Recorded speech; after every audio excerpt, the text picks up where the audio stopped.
Hello dear friends, welcome to Acharya digital. आज आपण बघणार आहे पॉलिमर केमिस्ट्री. डेली लाईफमध्ये पॉलिमरचा खूप रोल आहे, खूप महत्त्वाचा रोल आहे बरं का, खूप महत्त्वाचा.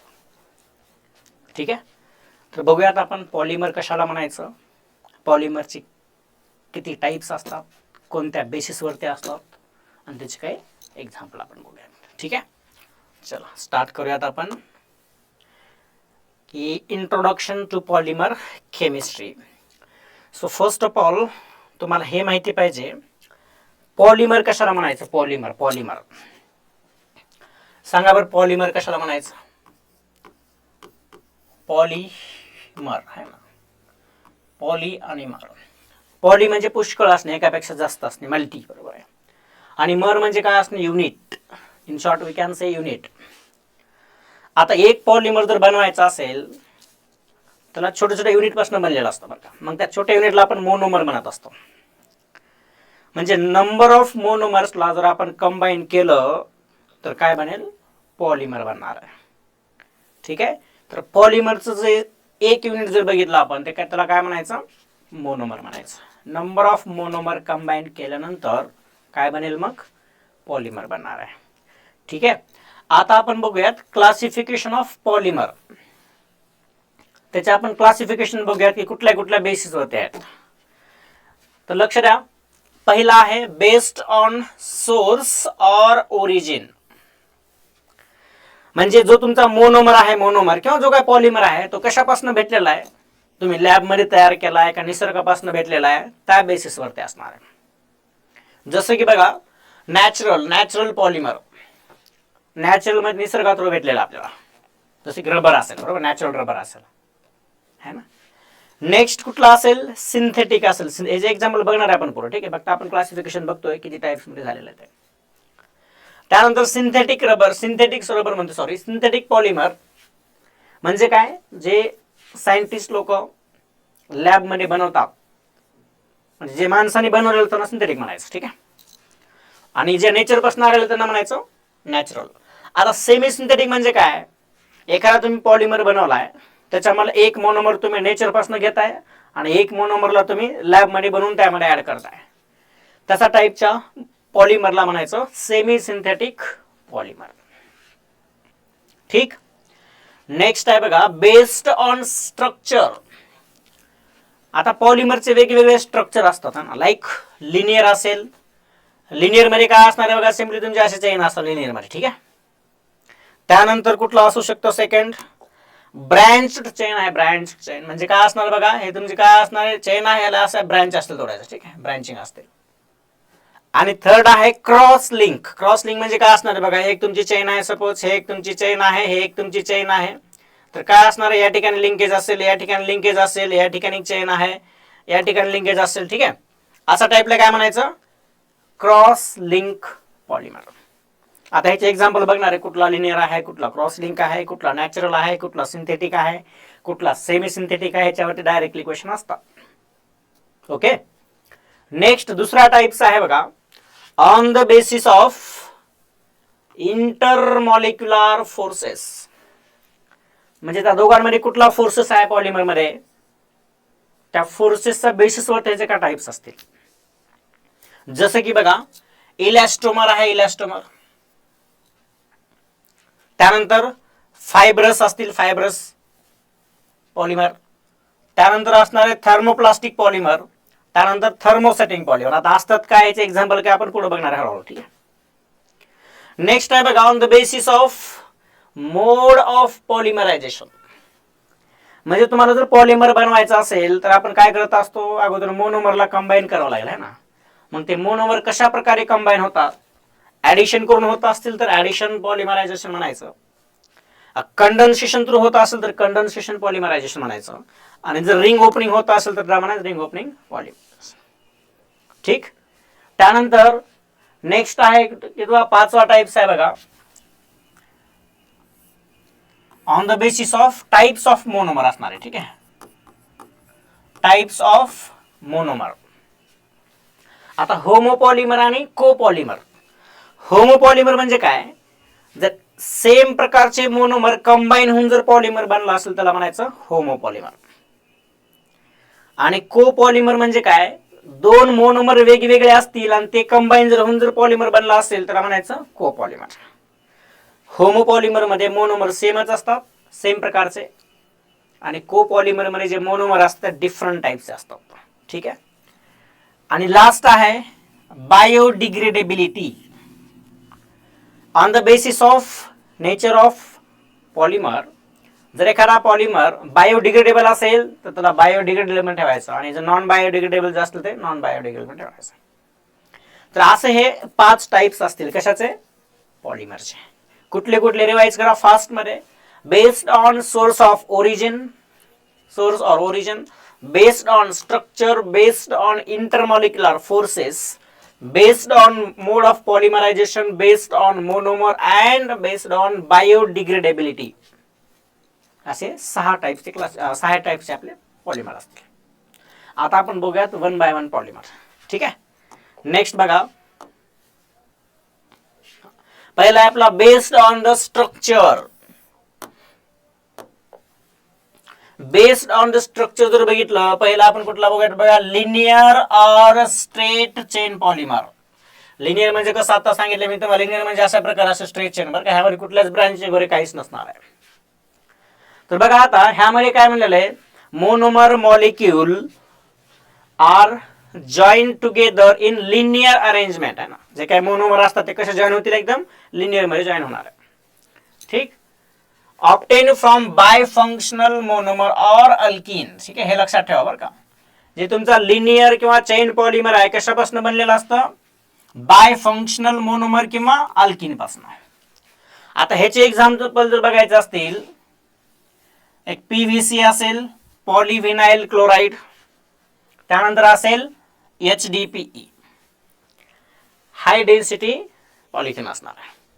ठीक आहे. हे टाइप्स कशात झाले सांगा बरं, लिनियर और स्ट्रेट चेन पॉलिमर झाले. ज्यामध्ये जे काय मोनोमर आहेत ते कशा लाईन मध्ये अटॅच झाले सांगा, लिनियर मध्ये असेल, स्ट्रेट लाईन मध्ये. ठीक. दुसरा आहे बघा ब्रँच चेन पॉलिमर. आता ब्रँच चेन पॉलिमर मध्ये कसं असतं सांगा, एक तुमचं लिनियर असणार आहे अशा पद्धतीनं, आणि लिनियरला असे ब्रांचेस असतील. ठीक आहे, लिनियरला असे ब्रांचेस असतील. Have long chain with the side chain और ब्रांचेस ऑफ डिफरंट लेंथ. आता तुमची एक लॉंग चेन असणारी असे आणि साइडला असे वेगवेगळ्या लेंथच्या काय असतील, ब्रांचिंग असतील. आणि कशापासून बनतं बघा, obtain from monomer with side chain और 3 फंक्शनल ग्रुप. ठीक आहे, विथ साइड चेन और 3 फंक्शनल ग्रुप. एक्झाम्पल बघा, LDPE म्हणजे लो डेन्सिटी पॉलिथिन असणार आहे. त्यानंतर आहे पॉलीप्रोपायलिन. ठीक आहे, ह्याचं एक्झाम्पल लक्षात ठेवा बरं का. तुम्हाला विचारलं जातं which of the following is linear polymer, which of the following is branched polymer, त्यासाठी एक्झाम्पल लक्षात ठेवायचं. आणि थर्ड आहे नेटवर्क और क्रॉस लिंक पॉलिमर. हे कसं असणार आहे सांगा, ह्यामध्ये अशा भरपूर तुमच्या लॉंगेस्ट चेन असणार आहे. ठीक आहे, अशा पद्धतीने तुमच्या लॉंगेस्ट चेन असतील आणि हे एकमेकाला अशा लिंक असतील, कनेक्टर असतील. ह्याला काय म्हणायचंय, क्रॉस लिंक म्हणायचं.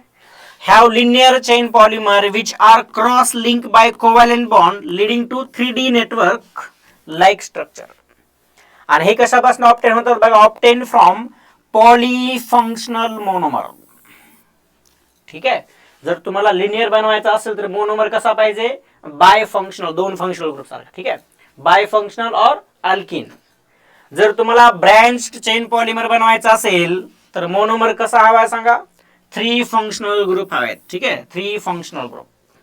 आणि जर तुम्हाला नेटवर्क किंवा क्रॉस लिंक पॉलिमर हवा असेल तर त्यामध्ये मोनोमर कसा पाहिजे, पॉलीफंक्शनल मोनोमर पाहिजे. ह्याचे एक्झाम्पल बघा, मेलामाइन असेल, बेकलाइट असेल, हे कशाचे एक्झाम्पल झाले, क्रॉस लिंक पॉलिमरचे. ठीक, ओके. नेक्स्ट बघूयात आपण. नेक्स्ट टाइप बघा कुठला आहे. नेक्स्ट टाइप आपण बघणार आहे कुठला, बेस्ड ऑन स्ट्रक्चर झालेलं आहे. ठीक आहे, बेस्ड ऑन पॉलिमरायझेशन प्रोसेस. आता बघा त्याच्यामध्ये असणारे addition or chain growth polymer, addition or chain growth polymer, ह्याचे बी एक्झाम्पल लक्षात ठेवा. Which of the following is addition polymer or chain growth polymer, सांगा एक्झाम्पल. ठीक, तर बघा ह्याच्यामध्ये काय होतं, formed by direct addition of repeated monomer without elimination of small molecule. म्हणजे दोन मॉलिक्यूल मोनोमर आहेत, त्या दोन मला डायरेक्ट ऍडिशन करायचं, त्यामुळे कुठलाच मॉलिक्यूल इलिमिनेट होत नाही, तर म्हणायचं addition polymer. Or chain growth polymer, example PAN पॅन, पॅनचा लॉंग फॉर्म काय असतो, पॉलीअक्रायलोनायट्राइल, त्याला पॅन म्हणायचं. Polyacrylonitrile is a example of addition polymer.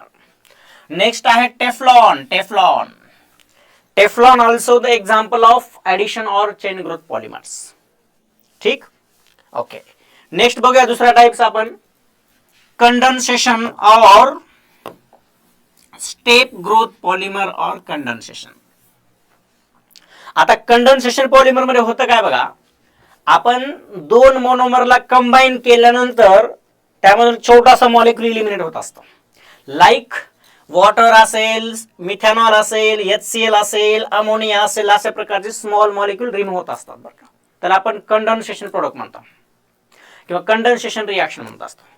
आणि ऍडिशन म्हणजे काय करतो, दोन मोनोमरला ऍड करायचे, त्यामध्ये कुठलाही मॉलिक्यूल रिमूव्ह होत नाही किंवा इलिमिनेट होत नाही.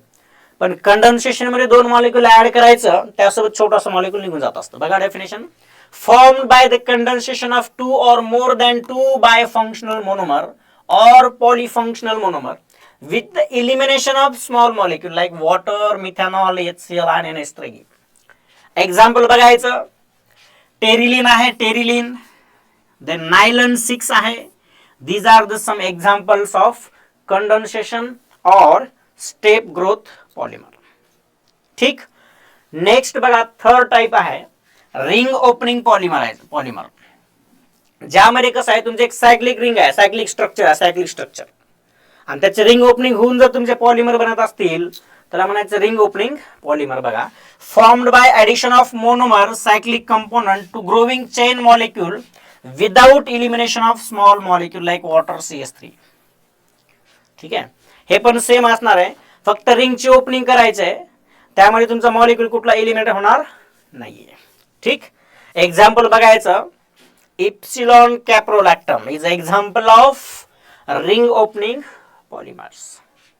ठीक है, these are the some polymers based on polymerization process. These are three types. First is addition polymer, second is condensation polymer, and third is ring opening polymer. Okay, example लक्षात ठेवा यामध्ये. नेक्स्ट बघूयात आपण,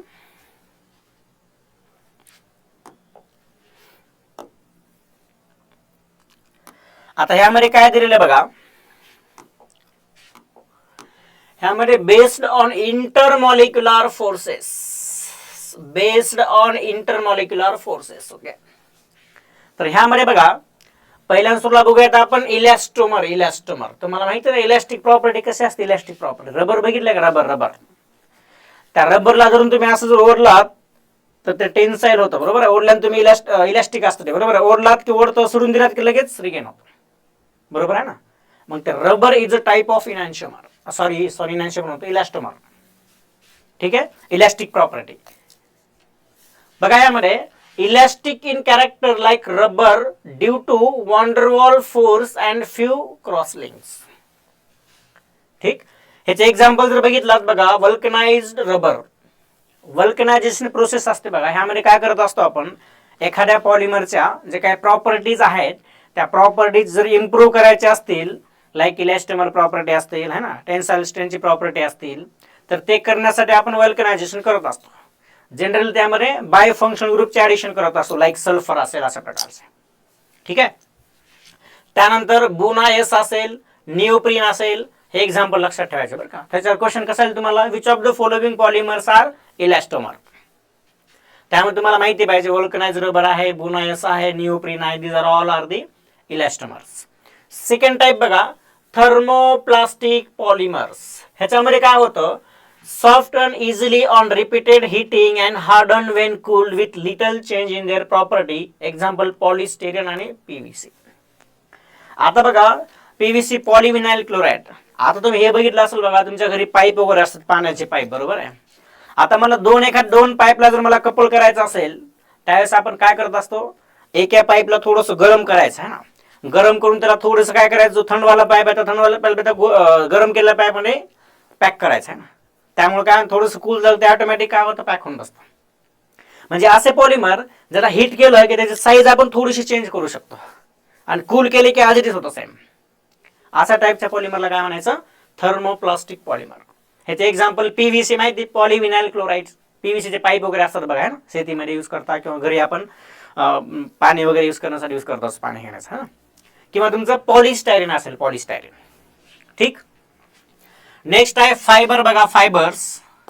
आता फायबर्स मध्ये काय असणार आहे, have strong intermolecular force, that is hydrogen bond or dipole interaction between the chain resulting in high tensile strength.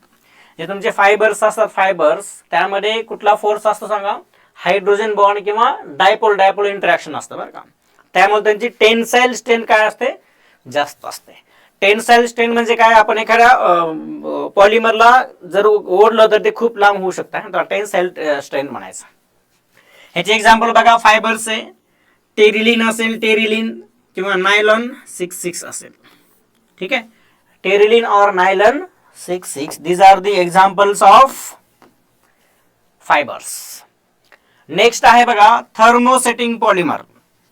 आता थर्मोसेटिंग पॉलिमर मध्ये बघा, infusible solid with highly cross link or heavily branched structure due to strong covalent bond and undergoes permanent change on heating. म्हणजे असे polymer जर तुम्ही hit जर केलं आणि कूल केलं, त्याला रिसाइज नाही करू शकत बरं का. हिट केली त्याची पूर्ण साईज काय होते, बिघडून जात असते. ठीक आहे, ह्याचे एक्झाम्पल बघा, थर्मोसेटिंग पॉलिमरचे मेला अमाइन आहे, बेक लाईट आहे. These are the some example of thermosetting polymer. Okay, next बघा, आता ह्याच्यामध्ये हे झालं on the basis of intermolecular forces. Next आहे on the basis of types of different monomer. ठीक, on the basis of types of different monomer. ह्याचे दोन प्रकार असणार आहे बघा, एक असणार आहे होमोपॉलिमर आणि एक असणार आहे कोपॉलिमर. तुम्हाला सांगितले होमोपॉलिमर मध्ये जे काय मोनोमर असतात ते मोनोमर सेम प्रकारचे असतात, बरोबर आहे. जसं की बघा, polymer containing only one type of repeating unit, that means only one type of monomer is used. ठीक आहे, ओनली वन मोनोमर नाही बघा, only one type of monomer. म्हणजे जेवढे का आपण मोनोमर घेणार आहे तेवढे सगळे मोनोमर एकाच टाइपचे असतील, एकच असेल मोनोमर. ठीक आहे, ह्याच्यामध्ये एक्झाम्पल बघा, नायलॉन 6 असेल, पॉलिॲक्रायलोनायट्राइल दॅट इज पॅन असेल. These are the examples of homopolymer, ज्यामध्ये मोनोमर सेमच असतील. ठीक आहे. सेकंड आहे कोपॉलिमर. म्हणजे काय, polymer containing 2 or more types of repeating units. Copolymer म्हणजे जे काय मोनोमर असतात ते मोनोमर्स एकापेक्षा जास्त वेगवेगळ्या टाइपचे मोनोमर असतील.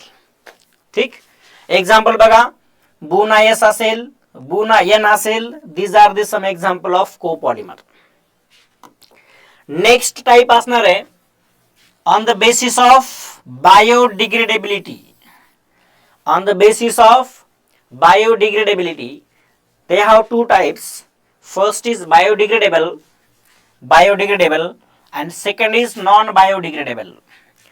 बायोडिग्रेडेबल म्हणजे काय, पॉलिमर अफेक्टेड बाय मायक्रोब्स. ठीक आहे, एक्झाम्पल बघा, PHBV आहे, नायलॉन 2, नायलॉन 6 आहे. These are the some example of biodegradable. And non biodegradable म्हणजे काय, polymer not affected by microbes, that is nylon 66, terylene. These are some example of non-biodegradable polymer. Okay, so this is all about classification of polymer. ठीक आहे, ह्याच्यामध्ये question कसे असतील, direct तुम्हाला polymer विचारला जाईल. ठीक आहे, एखादा पॉलिमर दिलाय किंवा खाली 4 ऑप्शन दिलेत, 4 पैकी कुठला ॲडिशन पॉलिमर आहे, कुठला तुमचा कंडेन्सेशन पॉलिमर आहे, कुठला तुमचा रिंग ओपनिंग पॉलिमर आहे, किंवा कुठला तुमचा इलास्टोमर शो करणारा पॉलिमर आहे, किंवा कुठला बायोडिग्रेडेबल आहे, कुठला पॉलिमर नॉन बायोडिग्रेडेबल आहे, किंवा कुठला पॉलिमर फायबर आहे, कुठला पॉलिमर होमोपॉलिमर आहे, कुठला तुमचा थर्मोप्लास्टिक पॉलिमर आहे. अशा प्रकारचं असेल, किंवा कुठला पॉलिमर नॅचरल आहे किंवा सिंथेटिक आहे किंवा सेमी सिंथेटिक आहे, असे प्रकार असतील. ठीक आहे. त्यासाठी तुम्हाला प्रत्येकाच्या टाईप्समध्ये जे काही एक्झाम्पल आहे ते एक्झाम्पल फक्त लक्षात ठेवायचं. ठीक. चला बघूयात next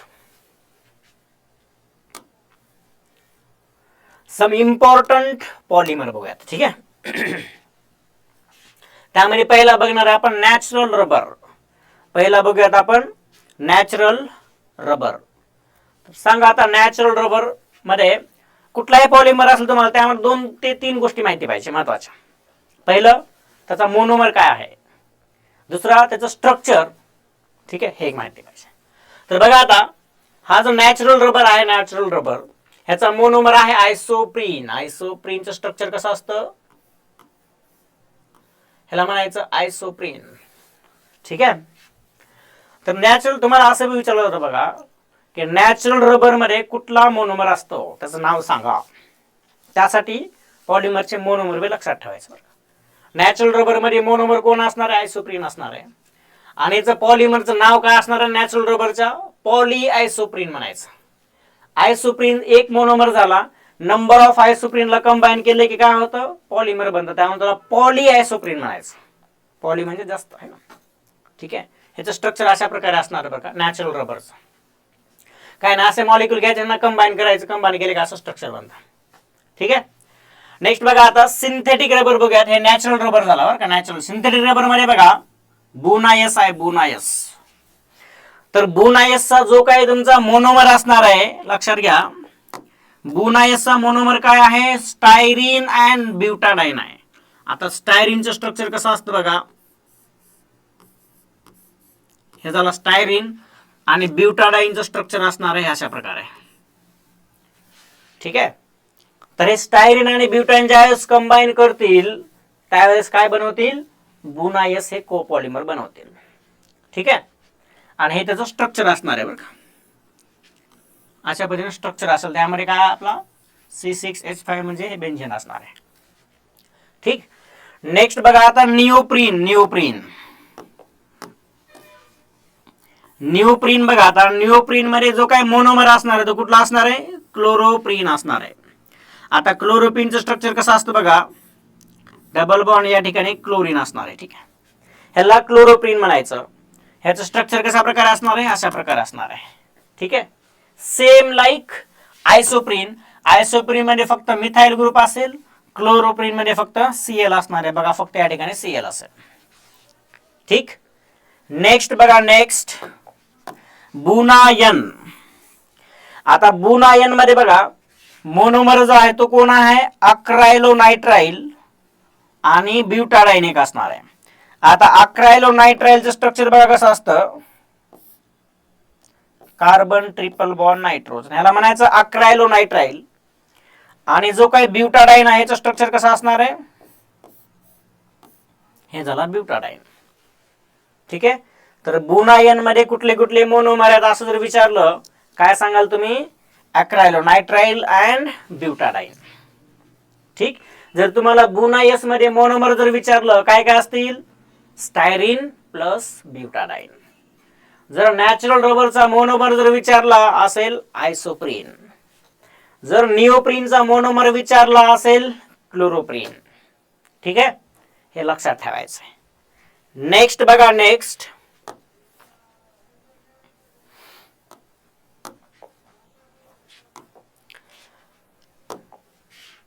polythene. Polythene polythene polythene तर पॉलिथिनचे मेनली 2 प्रकार असतात, LDP आणि HDP. LDP म्हणजे low density polythene and HDP म्हणजे हाय डेन्सिटी पॉलिथिन. तर LDP काय असणार बघा, लो डेन्सिटी पॉलिथिन म्हणायचं ना. ठीक आहे. आणि HDP म्हणजे काय असणार आहे, हाय डेन्सिटी पॉलिथिन. तर LDP हे कसे असतात, ब्रँच्ड पॉलिमर असतात आणि HDP कसे असतात, लिनियर पॉलिमर असतात.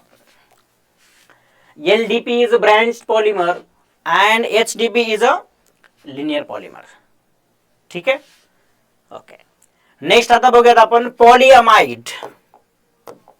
काय बघायचंय, पॉलिअमाइड, ज्यामध्ये आपण नायलॉन बघणार आहे ना. तर पहिलं बघा नायलॉन 6,6 आता हे 6 का बरं नंबर आलाय सांगा बरं. हे कार्बन सांगतं बरं का किती कार्बन आहेत ते. नायलन 6 मध्ये दोन तुमचे मोनोमर आहेत, त्या दोन्ही मोनोमर मध्ये 6 कार्बन आहेत. जसं बघा आता नायलन 6 मध्ये जो मोनोमर असणार आहे तो असेल एक ऍडिपिक ऍसिड असेल, ऍडिपिक ऍसिड, आणि एक असणार आहे हेक्सामिथिलीन डायामाइन. आता ऍडिपिक ऍसिडचं स्ट्रक्चर बघा कसं असतं. 1 2 3 4 5 6 या ठिकाणी असेल OH, या ठिकाणी असेल COOH. बघा 1 2 3 4 5 6 ह्याला म्हणायचं कुठला ऍसिड? ऍडिपिक ऍसिड. ठीक आहे. त्यानंतर बघा ह्याला ऍडिपिक ऍसिड म्हणा, ऍडिपिक ऍसिड.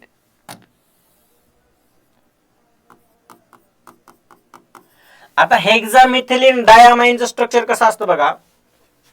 हेक्सामिथिलीन म्हणजे 6 मिथिलीन ग्रुप. बघा 1 2 3 4 5 6 या ठिकाणी असेल NH2, या ठिकाणी असेल NH2.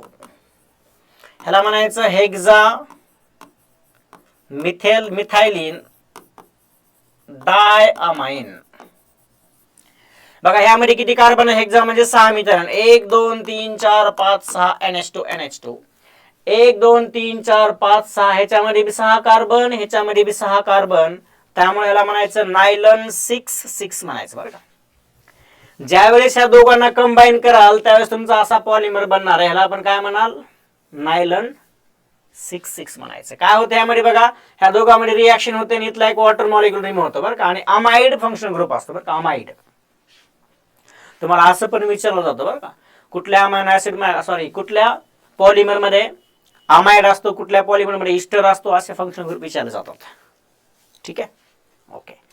नेक्स्ट आहे दुसरा बघा नायलन 6. आता नायलन 6 मध्ये ह्यामध्ये किती कार्बन असायला पाहिजे सांगा बरं तुम्ही.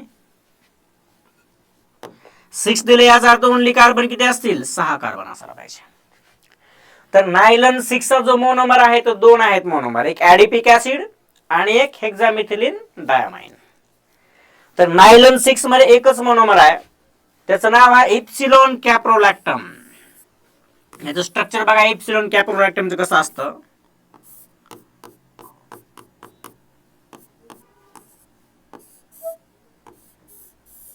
हे स्ट्रक्चर असणार आहे. बघा यामध्ये किती कार्बन आहेत सांगा. बघा हा एक कार्बन झाला, हा एक कार्बन, हा एक कार्बन, हा एक कार्बन, हा एक कार्बन, हा एक कार्बन. 1 2 3 4 5 6. ठीक आहे. 6 कार्बन झाले, 6 कार्बन. त्यामुळे याला आपण नायलन 6 म्हणत असतो ना, इप्सिलॉन कॅप्रोलॅक्टम. ठीक आहे. नेक्स्ट आहे आपलं पॉलिस्टर. पॉलिस्टर लक्षात घ्या. पॉलीअमाइड. पॉलीअमाइड मध्ये म्हणजे कुठला फंक्शनल ग्रुप असेल यामध्ये? पॉलिमर मध्ये अमाइड असणार आहे, अमाइड. बघा नायलन 6 आणि नायलन 6 मध्ये बघा हा अमाइड फंक्शनल ग्रुप आहे का बघा बरं. CONH या ठिकाणी तुमचा CONH असणार बरं का, अमाइड. ठीक. आता पॉलिस्टर म्हणजे याच्यामध्ये कुठला फंक्शनल ग्रुप असेल सांगा. इस्टर असणार, इस्टर. इस्टरचं स्ट्रक्चर कसं असतं? कार्बन डबल बॉन्ड, ऑक्सिजन या ठिकाणी, ऑक्सिजन या ठिकाणी वेगळा बॉन्ड, ह्याला इस्टर म्हणतो. आणि अमाइड कसं असतं? Carbon double bond, oxygen, nitrogen या ठिकाणी हायड्रोजन असतं, त्याला आपण अमाइड म्हणत असतो. तर नायलन 6 आणि नायलन 6 मध्ये काय असणार आहे? पॉलीअमाइड असणार आहे. आणि टेरिलिन किंवा Dacron, Terylene is also known as Dacron, ह्याच्यामध्ये काय असणार आहे? पॉलिस्टर असणार आहे, पॉलीइस्टर. ठीक आहे. बघा आता ह्याच्यामध्ये मोनोमर कुठला आहे? Ethylene glycol and terephthalic acid. आता ह्याचं स्ट्रक्चर बघूयात आपण. इथिलीन ग्लायकॉलचं स्ट्रक्चर जर बघितला, इथिलीन ग्लायकॉल, तर इथिलीन ग्लायकॉल स्ट्रक्चर असं असतं बघा. या ठिकाणी एक OH, या ठिकाणी एक OH असणार आहे. ह्याला म्हणायचं इथिलीन ग्लायकॉल. आणि टरथॅलिक ऍसिडचं स्ट्रक्चर कसं असणार आहे बघा. टरथॅलिक ऍसिड, टरथॅलिक ऍसिड मध्ये 1,4 ला COOH ग्रुप असतो बरं का. या ठिकाणी COOH, या ठिकाणी COOH. आणि हे दोन COOH जर ऑर्थोला असते किंवा 1 2 ला तर त्याला म्हणायचं थॅलिक ऍसिड. ठीक आहे. आणि जर एकमेकाला पॅरल असेल तर म्हणायचं टरथॅलिक ऍसिड. तर टेरिलिन किंवा डॅक्रॉन मध्ये मोनोमर कुठला आहे? Ethylene glycol and terephthalic acid. ह्यामध्ये कुठला फंक्शन ग्रुप आहे बघा? इस्टर असणार, इस्टर बघा, इस्टर आहे का फंक्शनल ग्रुप बघा बरं इथं, सी डबल बॉन्ड हो ऑक्सिजन, इकडे आर ग्रुप, इकडे आर ग्रुप. ठीक आहे, ओके. नेक्स्ट बघूयात आपण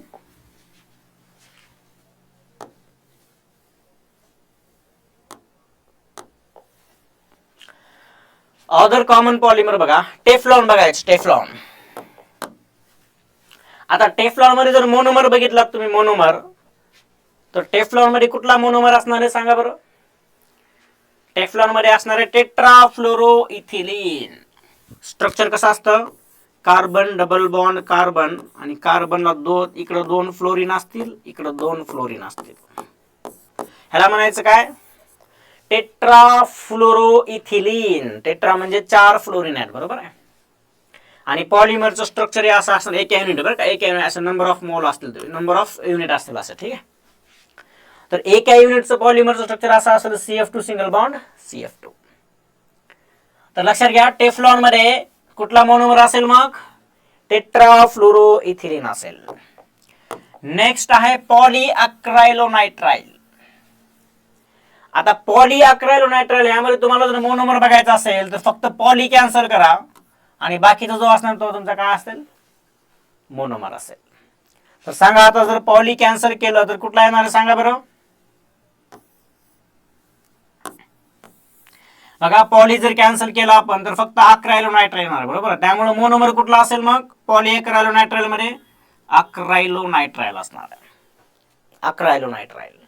आणि अक्रायलोनायट्राइलचं स्ट्रक्चर कसं असतं सांगा बरं, कार्बन ट्रिपल बॉन्ड नायट्रोजन. हे झालं स्ट्रक्चर ऑफ पॉलीअक्रायलोनायट्राइल. ठीक आहे, ओके. नेक्स्ट आपण बघणार आहे आता melamine formaldehyde polymer. Melamine formaldehyde polymer, ह्यालाच आपण काय म्हणतो, मेलामाइन म्हणतो. काय म्हणायचं, मेलामाइन म्हणायचं. ठीक आहे, तर ह्यामध्ये बघा जो आपला मोनोमर असणार आहे, मोनोमर ते एक असेल मेलामाइन आणि एक असणार आहे फॉर्माल्डिहाइड. तर बघा ह्याचं स्ट्रक्चर कसं असेल मेलामाइनचं, तर त्यामध्ये बघा या ठिकाणी नायट्रोजन, या ठिकाणी नायट्रोजन, या ठिकाणी नायट्रोजन, इथं डबल बॉन्ड आहे, इथं डबल बॉन्ड आहे, इथं डबल बॉन्ड आहे. या ठिकाणी असेल NH2, या ठिकाणी असेल NH2 आणि या ठिकाणी काय असेल NH2. तर ह्या कंपाऊंडला काय म्हणायचं, मेलामाइन म्हणायचं. काय म्हणायचं, मेलामाइन. ठीक, आणि एक असणार आहे फॉर्माल्डिहाइड. फॉर्माल्डिहाइड तर माहिती आहे आपल्याला कसं असतं, hydrogen carbon double bond oxygen hydrogen. ठीक आहे, आणि हे जे स्ट्रक्चर आहे हे कशाचं आहे सांगा, मेलामाइनचं स्ट्रक्चर आहे. दॅट इज मेलामाइन आणि फॉर्माल्डिहाइड पॉलिमरचं स्ट्रक्चर असं असणार आहे. ठीक आहे, ओके. नेक्स्ट बघा आता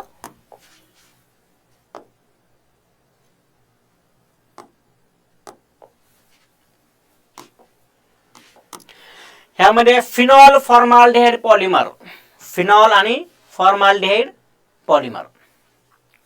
ह्यालाच आपण काय म्हणतो, बेकलाइट म्हणतो बरं का, बेकलाइट लक्षात घ्या. तर बेकलाइट मध्ये जो काही मोनोमर असणार, मोनोमर कुठले कुठले असतील, फिनॉल प्लस फॉर्माल्डिहाइड. स्ट्रक्चर कसं असतं फिनॉलचं सांगा, या ठिकाणी याला आपण म्हणतो फिनॉल, आणि दुसरा कुठला असणार आहे plus formaldehyde, hydrogen carbon double bond oxygen hydrogen, याला म्हणायचं काय, फॉर्माल्डिहाइड.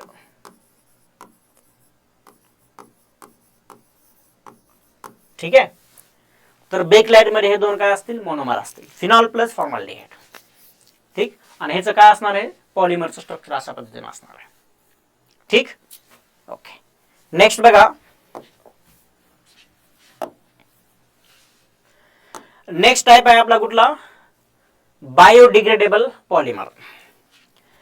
तर बघा आता ह्यामध्ये बायोडिग्रेडेबल मध्ये दोन प्रकारचे असतात, बरोबर आहे. आपलं बायोडिग्रेडेबल पॉलिमर मध्ये कुठले कुठले असणार सांगा, तर बायोडिग्रेडेबल आणि नॉन बायोडिग्रेडेबल आहे ना. तर त्यापैकी बायोडिग्रेडेबल पॉलिमर कुठले कुठले आहेत बघा, तुमचा PHBV असेल, PHBV.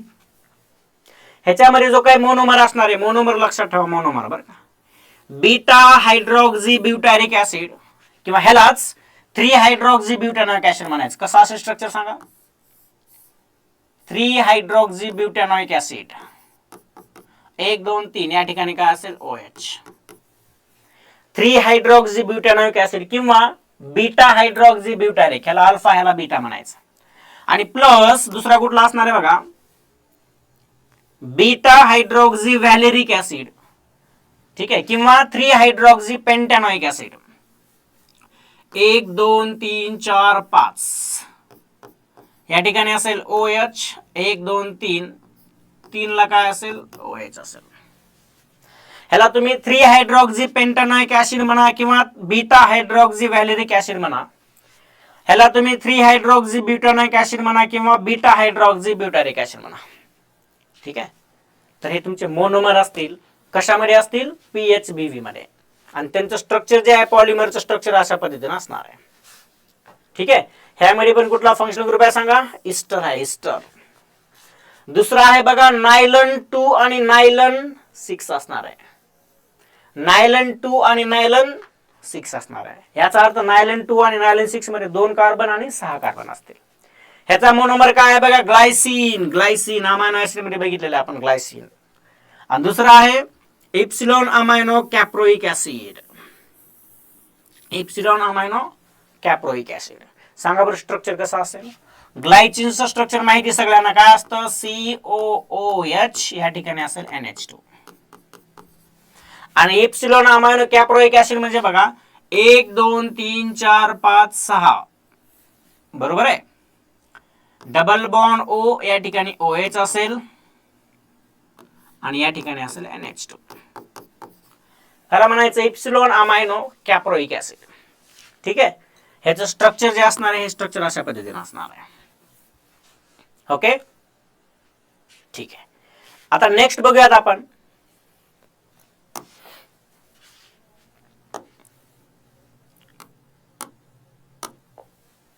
सम कमर्शियली इम्पॉर्टंट पॉलिमर. बघा ह्याचा ट्रेड नेम बघायचं. ट्रेड नेम काय आहे? ह्याचं ट्रेड नेम आहे बघा पर्स्पेक्स और अक्रेलिक ग्लास. ह्याचा मोनोमर कुठला आहे? मिथाइल मिथेक्रायलेट. ठीक आहे. हे पॉलिमरचं स्ट्रक्चर अशा पद्धतीने असण्याचं ऍप्लिकेशन बघा लेन्सेस मध्ये यूज केला जातो, पेंट मध्ये, सिक्युरिटी बॅरियर मध्ये किंवा LCD स्क्रीन असतील किंवा सॅटर रेजिस्टंट ग्लास असतील ह्यामध्ये यूज केला जातो ऍप्लिकेशन. दुसरा आहे आपला कुठला बघा? दुसरा आहे बुनायन. आता बुनायन मध्ये मोनोमर कुठला असतो? Butadiene and acrylonitrile. Butadiene and acrylonitrile is a monomer. Structure अशा पद्धतीने असणार आहे. ह्याचा ऍप्लिकेशन काय बघा?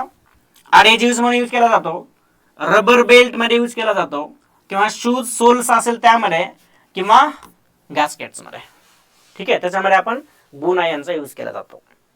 नेक्स्ट आहे बघा नेक्स्ट ह्याचं ट्रेड नेम काय आहे? PVC किंवा ह्याला आपण पॉलिव्हिनाइल क्लोराइड म्हणत असतो.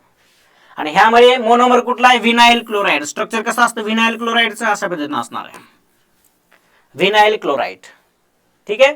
ह्याचा यूज कुठं होतो बघा? PVC पाईप आपण बघितला ना, वॉटर पाईप्स असतील किंवा रेनकोट्स असतील किंवा फ्लोरिंग असेल ह्यामध्ये कसा यूज केला जातो? PVC पॉलिव्हिनाइल क्लोराइडचा यूज केला जातो. नेक्स्ट बघा पॉली अक्रायलामाइड. ह्याच्यामध्ये कोण असणार आहे? अक्रायलामाइड हा मोनोमर असणार आहे. ठीक आहे. ह्याचं स्ट्रक्चर अशा पद्धतीने असेल. त्यानंतर ह्याच्यामध्ये बघा ह्याचा जो काही यूज आहे तो कुठं होत असतो? Poly acrylamide gel used in electrophoresis. कुठे यूज करतात? इलेक्ट्रोफोरेसिस मध्ये. नेक्स्ट आहे बघा urea formaldehyde. Urea formaldehyde resin. ह्याच्यामध्ये काय काय मोनोमर असतात? पहिला युरिया असतो आणि दुसरा फॉर्माल्डिहाइड असतो. Urea plus formaldehyde. युरियाचं स्ट्रक्चर माहिती तुम्हाला कसं असतं? NH2 C double bond O NH2. आणि फॉर्माल्डिहाइडचं कसं असतं? Hydrogen carbon double bond oxygen hydrogen. ठीक आहे. हे कुठे यूज करतात बघा? अनब्रेकेबल डिनरवेअर असतील, त्यानंतर डेकोरेटिव्ह लॅमिनेट्स असतील किंवा पेंट्स असतील आणि लॅक्वर्स मध्ये कशाचा यूज करतात? युरिया फॉर्माल्डिहाइड रेजिनचा यूज करतात. ठीक आहे. ओके. नेक्स्ट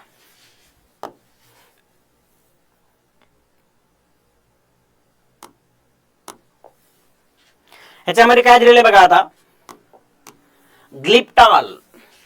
ग्लिप्टॉल मध्ये बघा, ग्लिप्टॉल ह्याच्यामध्ये काय काय असणार आहे, इथिलीन ग्लायकॉल. कसं असतं स्ट्रक्चर, या ठिकाणी OH, या ठिकाणी OH आणि प्लस थॅलिक ऍसिड. थॅलिक ऍसिड कसं असतं, आपण थॅलिक ऍसिड जर बघितलेलं आहे त्यामध्ये सांगितले थॅलिक ऍसिड कशाला म्हणायचं.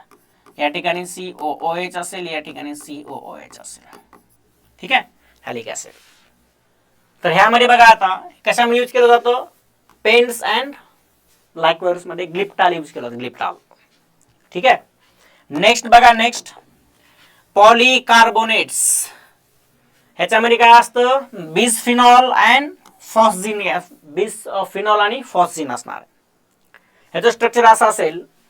ह्याच्यामध्ये काय कुठे यूज केला जातो बघा, इलेक्ट्रिकल अँड टेलिकम्युनिकेशन हार्डवेअर मध्ये यूज केला जातो. त्यानंतर फूड ग्रेड प्लास्टिक कंटेनर मध्ये पण कशाचा, पॉलीकार्बोनेटचा यूज केला जातो. नेक्स्ट आहे थर्मोकॉल. ह्याला आपण काय म्हणतो, पॉलिस्टायरीन फोम असतो. हा पॉलिस्टायरीनचा फोम. ह्याच्यामध्ये कुठला असणार आहे सांगा, स्टायरीन असणार आहे. स्टायरीनचं स्ट्रक्चर बघितलं आपण कसं असतं, बरोबर आहे, स्टायरीन. ठीक आहे. तर या स्टायरीनचा यूज कुठं होतो बघा, these are the non biodegradable, so styrene can leach when heated, therefore it is banned now. सध्या आपण जनरल यूज करत नाही बघा स्टायरीनचा. ठीक आहे. नेक्स्ट बघूयात आपण. अशा पद्धतीनं commercial name and their uses झालेला आहे. ठीक आहे. तर अशा पद्धतीनं आपला जो काय पॉलिमर आहे, पॉलिमर हा टॉपिक संपलेला आहे. ह्याच्यामध्ये काय महत्वाचं सांगा बरं. फक्त टाइप्स लक्षात ठेवा, कुठल्या कुठल्या बेसिसवरती टाइप्स आहे, असे 6 टाइप्स आहेत. कुठल्या टाइप्स मध्ये कुठला पॉलिमर येतो हे लक्षात ठेवा. प्रत्येक पॉलिमरचा मोनोमर लक्षात ठेवा. बस एवढं झालं मग तुमचा सगळेचे सगळे क्वेश्चन सॉल्व्ह होतील पॉलिमरचे. ठीक आहे. चला तर आपण बघूयात आता ह्याचे PYQs. आतापर्यंत कसे क्वेश्चन आलेत, कुठून क्वेश्चन आलेत, कशा प्रकारचे क्वेश्चन विचारतात हे आपण बघूयात. ठीक आहे.